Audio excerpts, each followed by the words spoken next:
युक्तिवादाच्या वरती आधारित आणि वस्तुस्थितीवरती आधारित आम्हाला त्या ठिकाणी न्याय मिळेल असा विश्वास वाटतो.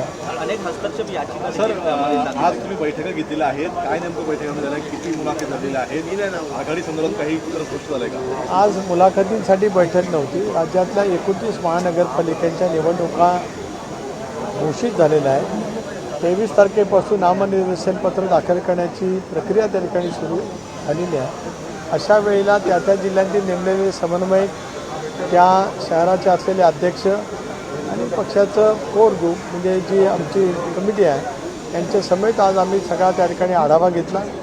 त्यामुळे विदर्भातील नागपूर, चंद्रपूर या महानगरपालिका, मराठवाड्यातील संभाजीनगर, जालना, परभणी, नांदेड, लातूर या महानगरपालिका, त्याचबरोबर ती उत्तर महाराष्ट्रातील नाशिक, अहिल्यानगर, जळगाव, धुळे या 4 महानगरपालिका, अशी महाराष्ट्रातील पिंपरी चिंचवड, पुणे, सांगली, इचलकरंजी, कोल्हापूर, सोलापूर या महानगरपालिका, त्याचबरोबर ती मुंबईच्या MMR रिजनमध्ये होणाऱ्या नवी मुंबईचा आढावा कालच घेतलेला होता, पण आज कल्याण, डोंबिवली, भिवंडी, पनवेलचा आढावा काल झालेला होता. ठाणे शहर, त्याचबरोबर ती मीरा भाईंदर आणि वसई विरार या सगळ्या महापालिकेतील क्षेत्रांतील पक्षाच्या प्रमुख पदाधिकाऱ्यांची बैठक त्या ठिकाणी घेतली आणि त्या ठिकाणची राजकीय परिस्थिती आणि मग महायुती म्हणून निवडणुकीला सामोरं जात असतानाच नेमकं काय पद्धतीने पावलं उचलली गेली पाहिजेत आणि आत्तापर्यंत त्या महानगरपालिका हद्दीमध्ये इतर पक्षांची काही चर्चा झाली असेल तर त्याचा एक साधंत्य अहवाल त्या ठिकाणी घेतला. आज राष्ट्रीय अध्यक्षांची माझी भेट संध्याकाळी होईल. पहिला त्यांच्याजवळ माझी पूर्णपणाची चर्चा होईल. कार्याध्यक्ष पृथ्वीबाई यांनासुद्धा मी त्या संदर्भातली माहिती देईन आणि कदाचित आमची आणि मुख्यमंत्र्यांची सुद्धा एकत्रित बैठक त्या ठिकाणी अपेक्षित आहे. ती झाली तर एकंदरीत राज्यातल्या या संबंध 29 महानगरपालिकेच्या निवडणुकीला कशा पद्धतीने महायुती म्हणून सामोरं जायचं आहे त्याचं एक धोरण त्या ठिकाणी ठरवलं. सर, महायुती असलं तरी अनेक ठिकाणी शिवसेना आणि भाजप हे दोघे एकत्र पाहायला मिळतात. राष्ट्रवादी कुठेतरी आपल्याला वेगळी पाहायला मिळते. किती ठिकाणी राष्ट्रवादी महायुतीसोबत असणार आहे, किती ठिकाणी वेगळे राहणार आहे? एक असं आहे की चर्चा जरूर तशा पद्धतीच्या ठिकठिकाणी सुरू आहे. भारतीय जनता पक्ष, शिवसेना अशी चर्चा त्या ठिकाणी आहे. काल परवा मुख्यमंत्री महोदयांशी चर्चा झाल्याच्या नंतर आज मी अनेक भारतीय जनता पक्षाचे प्रभारी असलेल्या नेत्यांच्याजवळ सुद्धा चर्चा त्या ठिकाणी सुरू केलेली आहे. त्याच्यामुळे अपेक्षा अशी आहे की या सर्व निवडणुका राज्यभरामध्ये होत असतानाच महायुती म्हणून आम्ही त्या निवडणुकीला सामोरे जाऊ. काही जिल्ह्यांमध्ये भाजपाकडून राष्ट्रवादीला हवं तसं प्रतिसाद मिळताना पाहायला मिळत नाही अशी तक्रार काही कार्यकर्त्यांनी केल्याचं कळत आहे. काय सत्यस्थिती आहे? एक असं की प्रत्येक महानगरपालिका क्षेत्रनिहाय वेगवेगळी राजकीय परिस्थिती त्या ठिकाणी आहे. स्वाभाविकपणाने जे त्या ठिकाणी सत्तारूढ किंवा ज्यांची संख्या अधिक होती ते अधिक संख्येवर मागणं हा एक चर्चेतला भाग त्या ठिकाणी राहू शकतो. अशा वेळेला कार्यकर्त्यांच्या भावना जरूर त्या ठिकाणी असतात, परंतु महायुती म्हणून किंवा युती म्हणून चर्चा करत असताना चर्चेच्या अनेक फेरी किंवा अनेक टप्पे त्या ठिकाणी करावे लागत असतात. त्याच्यातून ज्या वेळेला आवश्यकता असेल तर प्रदेश पातळीवरनं सुद्धा हस्तक्षेप करण्याचा कार्य केला जाईल. त्या संदर्भात प्रदेश पातळीवरती सुद्धा आम्ही चर्चा नक्की त्या ठिकाणी करू आणि एकंदरीत या सगळ्या निवडणुका महायुती म्हणून सामोरं जाण्याच्या दृष्टीकोनातून राष्ट्रवादी काँग्रेस पक्ष अनुकूल त्या ठिकाणी आहे. परंतु महायुतीमध्ये असताना काही ठिकाणी तुमच्या पदाधिकाऱ्यांचं काय सुरू होतं, विशेषतः पुणे, पिंपरी किंवा अमरावती अशा ठिकाणी तुमचा प्रतिस्पर्धी हा भाजपचा प्रामुख्याने. मग अशा ठिकाणी अलायन्स करावी असा सूर तुमच्या स्थानिक नेत्यांचा आहे का? त्यांचं मतप्रवाह काय येतो तुम्ही आता जाणून घेतला? एक असं आहे की स्थानिक पातळीवरती यापूर्वीच्या निवडणुका लढत असतानाच आम्ही विशेष करून राष्ट्रवादी काँग्रेस पक्ष हा भारतीय जनता पक्ष किंवा त्यावेळेला असलेला शिवसेना युतीमध्ये होती त्यांच्या विरोधातच अनेक वर्ष आम्ही निवडणुका लढत आलो. लोकसभेच्या पूर्वी आम्ही NDAमध्ये जाण्याचा निर्णय त्या ठिकाणी घेतला.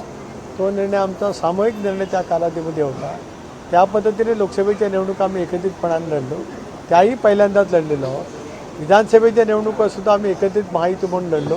त्याही पहिल्या प्रथम आम्ही निवडणुका लढलो आहोत.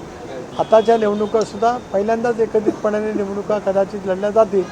त्यावेळेला थोडाफार भावना, थोडेफार मत ही वेगवेगळी असू शकतात, परंतु लार्जर इंटरेस्ट म्हणून महायुती म्हणून ज्यावेळेला राज्यामध्ये आम्ही सत्तेवरती आहोत अशा वेळेला राष्ट्रवादी काँग्रेस पक्षाचं स्थान त्या त्या महानगरपालिकेतलं अबाधित ठेवत कशा पद्धतीने पुढे जाता येईल त्याचा प्रयत्न आम्ही करणार साहेब, आहोत. पण ह्याच्यामध्ये आणि ठिकाणी तुमचा मित्रपक्ष जर तुमच्याबरोबर येत नसेल तर तुम्ही स्थानिक पातळीवर कोणत्या मित्रपक्षाचा विचार निवडणूक लढवण्यासाठी करा? आज खूप हे प्राथमिक अवस्थेमध्ये आहे.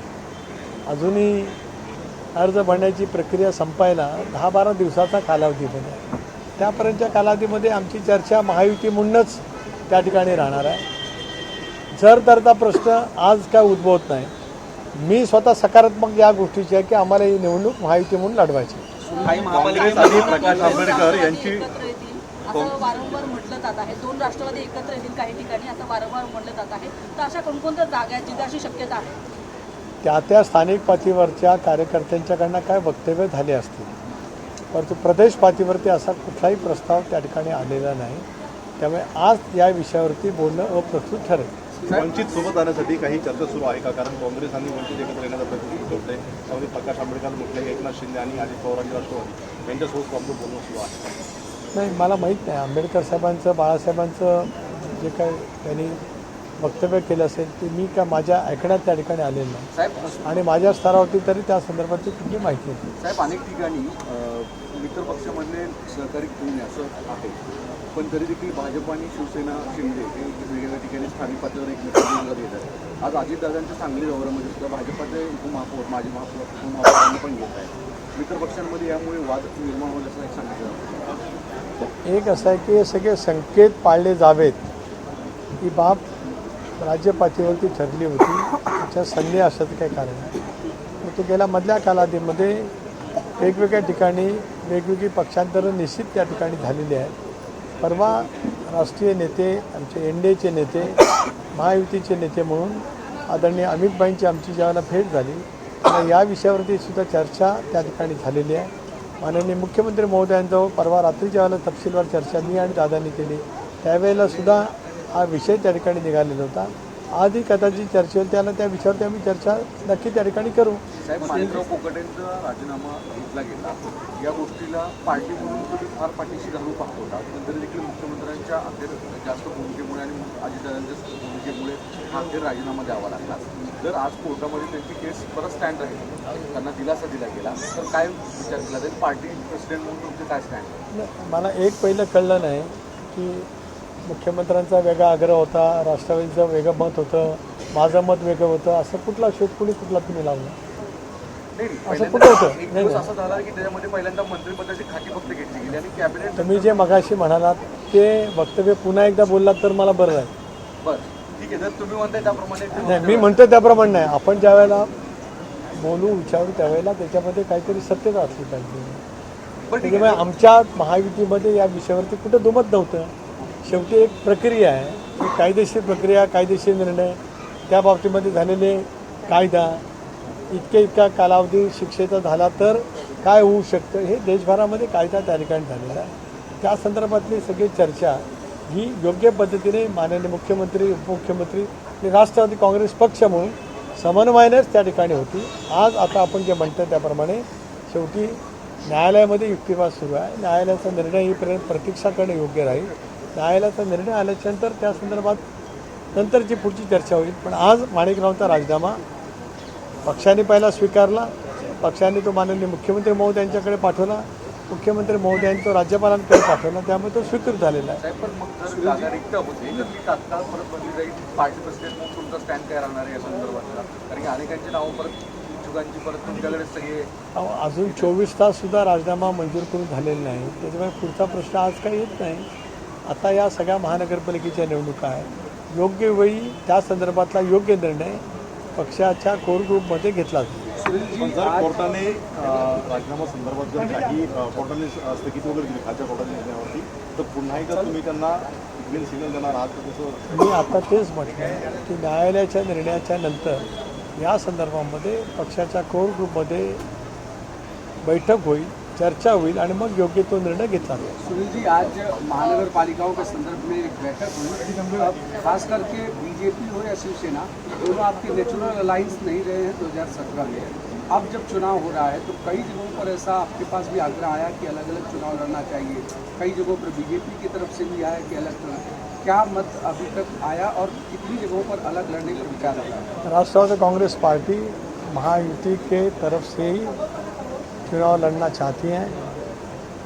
राष्ट्रवादी कांग्रेस पार्टी की तरफ से मैं स्वयं प्रदेश अध्यक्ष, हमारे राष्ट्रीय कार्याध्यक्ष प्रफुल्ल भाई, हमने हमारे राष्ट्रीय एनडीए के नेता अमित भाई के साथ चर्चा वहाँ पे की, अनुकूल चर्चा वहाँ पे हो गई। परसों रात को ही मैं, दादा और राज्य के मुख्यमंत्री जी के साथ भी हमारी चर्चा हो गई। उसके बाद अभी इस प्रक्रिया को हम आगे लेना चाहते हैं। खास करके पिंपरी चिंचवड़, पुणे महानगर पालिका और मुंबई, इन तीनों जगहों पर जिस तरीके का स्टैंड है, नवाब मलिक के नाम पर बीजेपी के बड़े नेता सारे कह रहे हैं कि नवाब मलिक को अगर सामने फ्रंट पे रखा तो हम साथ में नहीं आएंगे। पिंपरी चिंचवड़ और पुणे में कहा जा रहा है कि दोनों के कॉन्फ्लिक्ट इतना ज़्यादा है कि साथ में नहीं लड़ सकते, तो उस पर क्या? 2 दिन राह देखिए, 2 दिन के बाद इसके सारे जवाब आपको मिल जाएंगे। मुंबई के लिए मैंने आज स्वयं, कल मेरे मुख्यमंत्री जी से बात हो गई थी, मैंने आज आशीष शेलार जी जो मुंबई के पालक मंत्री हैं उनके साथ भी मैंने बात किया है। शायद कल और आज और कल मेरी उनके साथ दोबारा बात होगी। माणिकराव कोकाटे को लेकर के अभी पार्टी किस स्टैंड में है और कोर्ट का जिस तरीके से हियरिंग चल रहा है, आगे की भूमिका किस तरीके की पार्टी की रहेगी? हम राह देखेंगे कोर्ट का निर्णय आने तक, उसके बाद तय करेंगे। धन्यवाद। नवाब मलिक यांच्या संदर्भात सांगा. काल बैठक पार पडली, ते सुद्धा उपस्थित होते.